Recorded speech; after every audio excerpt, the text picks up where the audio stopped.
crois que je suis atteint du Shiny Object Syndrome. Pourtant, c'est bizarre, je viens de faire mon meilleur mois. C'est rien de foufou, c'est juste 10 000 € ce mois-ci. Mais j'ai quand même l'impression de ne pas être au bon endroit. Donc je remets un peu les choses en question. Je me dis, est-ce que je suis dans le bon business, dans le bon marché? Est-ce que j'ai le bon angle d'attaque? Et au final, je suis complètement en train de douter. Alors qu'il y a des mois, je doutais pas du tout. Mais je faisais 1000 balles par mois, 2000 balles par mois. Et maintenant que je viens de faire 10 fois plus, je doute de partout. C'est juste comme ça. Je suis dans cette situation-là. Et c'est ma réflexion. Je sais pas si tu as exactement aussi le même syndrome. C'est un syndrome, hein. Faut aller voir un médecin. Le médecin du business. Il n'y a pas de médecin de business. J'ai l'ambition en fait de monter un gros truc. Donc du coup, je suis tout le temps en train de me remettre en question. Et donc, est-ce que je vais dans la bonne direction? Est-ce que je mets tout mon énergie, tout mon investissement en termes de temps, argent, effort, stress, sacrifice? J'ai envie que ce soit dans la bonne direction, tu vois. Et c'est pour ça qu'à chaque fois, je réajuste. Et donc, j'ai envie de monter quelque chose de gros. Et si toi aussi, c'est un peu ton cas et que tu te creuses la tête tous les jours, eh ben, je sais ce que c'est. Je peux pas te dire ce qu'il faut faire. Je peux te dire ce que je fais, ce qui marche pas. Mais voilà, j'ai pas la prétention de te donner des leçons ou de dire ouais, c'est ça qu'il faut faire. Pourquoi est-ce que j'ai ce shiny object? Qu'est-ce qui a été l'élément déclencheur? L'élément déclencheur, c'est ce livre de Alex Hormozy. L'offre à 100 millions de $. On pourrait se dire, c'est cool, le mec se cultive. On pourrait se dire ça. Effectivement, j'ai eu ça pour mon anniversaire, pour mes 22 ans. Il y a un moment dans ce livre qui m'a réellement impacté. J'étais en train de lire ce livre, j'étais comme ça, pop, je bouquine. Et à un moment donné, je tombe sur quoi? Sur comment est-ce que tu fais pour savoir en gros si tu mets tes efforts dans le bon sens. Est-ce que dans ton business, il faut que tu fasses all-in et de toute façon, tu vas y arriver, c'est qu'une question de temps? Ou alors même si tu fais all-in, t'es le meilleur des meilleurs, mais en fait, t'es pas dans le bon marché, donc au final, ça sert à rien. Pour comprendre si t'es dans un bon marché, c'est 4 éléments à prendre en compte. Donc, premier, c'est douleur massive. Le deuxième, c'est pouvoir d'achat. Troisième, facile à viser. Et quatrième, est-ce que ton marché est en croissance? Et ça, c'est ce qui va te permettre de savoir si tu es dans le bon marché. Moi, ça m'a fait me remettre en question parce que je suis dans un marché qui est jeune encore pour l'instant. C'est-à-dire qu'il va exploser dans les prochaines années, j'en suis sûr. Les compétences que j'ai avec mon associé vont avoir un énorme impact. Mais aujourd'hui, en fait, les gens n'ont pas encore cette douleur-là, je pense. Et donc du coup, ça me fait vraiment me poser des questions. Je me dis, je suis dans un marché, je suis dans un bon marché, je le sais. Je sais que ce marché-là a un grand pouvoir de croissance, mais pour l'instant, j'ai l'impression qu'il n'y a pas assez de personnes dans ce marché-là.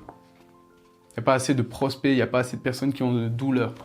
Donc s'il n'y a pas assez de personnes qui ont de douleur, donc ils ne sont pas, un, douleur massive, et deux, facile à viser. Donc du coup, ça fait en sorte que ce marché-là, c'est pas le meilleur pour l'instant. Ça va devenir un très bon marché, mais pour l'instant, j'ai ce truc-là où je me dis, tu dois fournir énormément d'efforts pour arriver à un peu de résultats. En fait, mon questionnement, c'est, si je fournissais les mêmes efforts dans un très bon marché, est-ce que j'aurais des résultats meilleurs? Et c'est là où je regarde l'herbe, tu vois. L'herbe, est-ce qu'elle est plus verte ailleurs? Est-ce qu'elle est plus verte chez moi? Donc voilà, plein de questions depuis que j'ai lu ce livre. Je l'ai lu en 2-3 jours, ce livre. Et en fait, depuis 2-3 jours, je suis là, je suis en train de me poser la question. Je me dis, merde, est-ce que je suis dans le bon business? Est-ce que je mets mon énergie dans la bonne direction?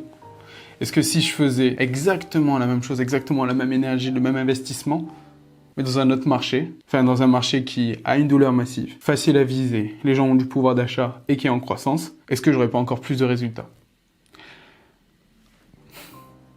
Et il est là tout mon questionnement. Parce que dans ce livre, à un moment, il prenait l'exemple d'un ami à lui qui était un très bon entrepreneur apparemment. Et ce très bon entrepreneur, en fait, lui, il était dans le marché des journaux. Il avait beau être excellent, le mec, il redoublait d'efforts, il dormait pas la nuit, il mettait toutes ses compétences vraiment à fond, à 100, à 110% dans son business. Mais malgré ça, ça faisait que descendre sa croissance. Et c'était lié à quoi? C'était juste lié au fait que le marché des journaux est un marché en décroissance. Du coup, qu'est-ce qui s'est passé? Il a arrêté cette entreprise. Quelques mois plus tard, il en relance une autre. Il fait 1 million d'euros très rapidement. Il fait beaucoup d'argent. Ça explose de partout parce que le mec est un bon entrepreneur et il met son énergie au bon endroit. Voilà. Donc, est-ce que je mets mon énergie au bon endroit? C'est la question. Donc là, j'essaye de prendre un peu de recul. J'essaye de moins être, la tête dans le guidon. Puisque jusqu'alors, là, ça fait plusieurs mois que je suis la tête dans le guidon et pour atteindre ce palier, tu vois, des 10K. Maintenant que je l'ai atteint, avec beaucoup d'efforts, je me dis, pour faire en sorte de le stabiliser, ça va demander combien d'efforts, tu vois. Parce qu'en fait, c'est l'accumulation de tout ce que j'avais fait avant qui m'a permis de faire ces 10 000 euros ce mois-ci.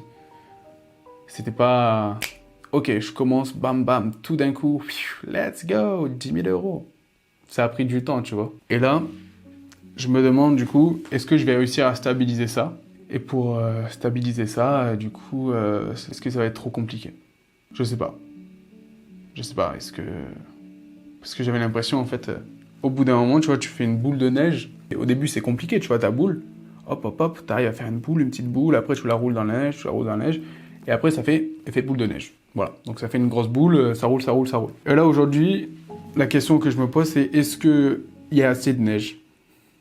Est-ce que je fais une boule, je vais aller en chercher un peu ici, je vais aller en chercher là-bas, je vais aller en chercher ici pour faire mon premier tas de neige, pour faire ma première boule.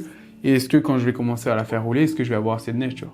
Est-ce que ça va pas s'arrêter? Est-ce que je vais pas devoir à chaque fois courir à 10 km pour aller chercher un petit peu de neige, puis après à 10 km, puis à 50 km pour essayer d'en ramener? Voilà. Donc là, j'essaye de voir ça. J'essaye de voir ça avec mon associé, on se pose des questions. Est-ce qu'on a le bon angle d'attaque? Est-ce qu'on doit changer? Enfin, est-ce qu'on doit changer de marché? Parce qu'aujourd'hui, on est dans un marché qui est peu concurrentiel. Il y en a quelques-uns qui arrivent. Aux États-Unis, ça marche bien.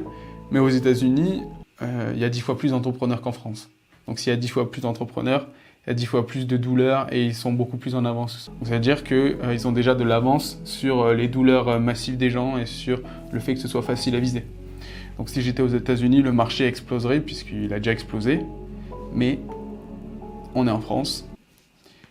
Et voilà quoi. Donc voilà, là j'essaye de prendre un peu de recul avec mon associé. On se pose la question, est-ce qu'on va dans la bonne direction? On regarde un peu ce que les autres font. Parce que jusqu'alors on était comme ça. On regarde pas la concurrence. Bam bam bam bam bam. On regarde pas les autres entrepreneurs. Tunnel, tunnel, tunnel. On fait les 10K et après on verra. Maintenant on les a fait. Maintenant on voit. Et est-ce qu'on va réussir à les stabiliser? Après tu vois c'est compliqué. J'ai pas envie de tomber dans ce piège là de... Ah ouais, c'est compliqué, peut-être ça c'est plus simple, vas-y, je vais regarder ça. Peut-être on va faire ça, viens, on change tout, c'est trop compliqué, tu vas voir, ça c'est trop simple. En fait, tu vois jamais les efforts, tout ce que ça a demandé, en fait, avant de devenir aussi facile, tu vois. En plus, même quand tu crois que c'est facile, bah, c'est jamais facile. Donc voilà, j'ai pas envie de tomber dans ce truc-là du Shiny Object Syndrome. Je sais pas si j'y suis dedans. Est-ce que c'est au contraire intelligent pour me dire, peut-être que je suis pas dans le bon marché, hop, je réaxe. Ou alors, est-ce que je suis juste une petite salope qui, hop, est-ce que c'est un peu trop compliqué et j'ai envie d'arrêter, j'ai envie de changer pour faire la facilité, parce que je crois que c'est la facilité.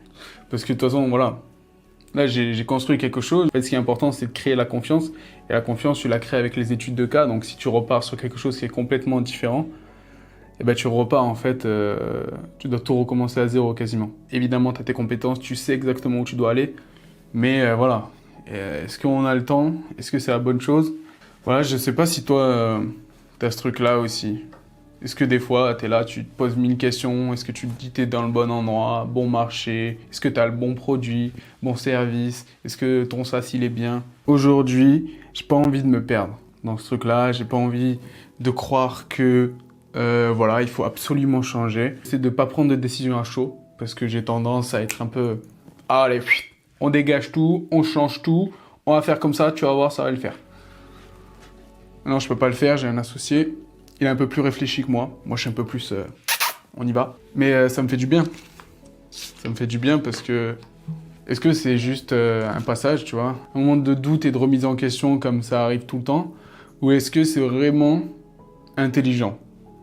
Là, c'est la question. Au final, il y a beaucoup de questions que je me pose. Donc, le plan, c'est essayer de tester un autre marché, arriver, faire du setting, faire la prospection à fond, essayer de voir si ça répond. Si ça répond, prendre un appel de vente. Et lorsque ça répond à un appel de vente, voir comment est-ce que ça se passe. Est-ce que les gens ont la douleur? Est-ce qu'il y a beaucoup de gens? Est-ce que les gens ont assez d'argent? Et est-ce que c'est vraiment en croissance? À partir de ce moment-là, on va essayer de faire quelque chose d'assez rapide, voilà, sur 1 semaine, 2 semaines, pour vraiment pas perdre notre temps. Et au moins, on va se dire, ok, ce marché-là, c'est peut-être pas le meilleur. C'était juste peut-être genre shiny object. mais au moins, on va pouvoir savoir. On va tester rapidement ce marché, voir s'il y a du résultat, tout en continuant le nôtre. Et si on voit qu'il y a plus de résultats, switcher. Ça, c'est pas mal. C'est ce qu'on va faire. Au moins, on fait les choses intelligemment, on fait les choses rapidement. Ça, c'était une erreur que j'avais fait au début. C'est penser trop longtemps à l'offre, ne pas mettre sur le terrain. Et quand tu es sur le terrain, pas mettre ta priorité sur l'acquisition. Tu mets ta priorité sur la delivery au tout début, il y a un problème qui va pas. À la limite, tu fais des pré-ventes. Donc tu peux savoir si ça marche. Il y a des gens qui ont réellement ce besoin-là et qui ont envie d'acheter. S'ils achètent, voilà, à quel prix, est-ce que c'est vraiment en croissance? Et là, ça va nous permettre de savoir, voilà, est-ce que ce marché-là est plus intéressant? Donc voilà, c'est ça qu'on va faire, c'est ça qu'on va mettre en place. Si toi aussi, tu es atteint du Shiny Object Syndrome, sache que tu n'es pas le seul. Voilà, pas de réponse aujourd'hui, mais bon, l'action nous donnera les réponses.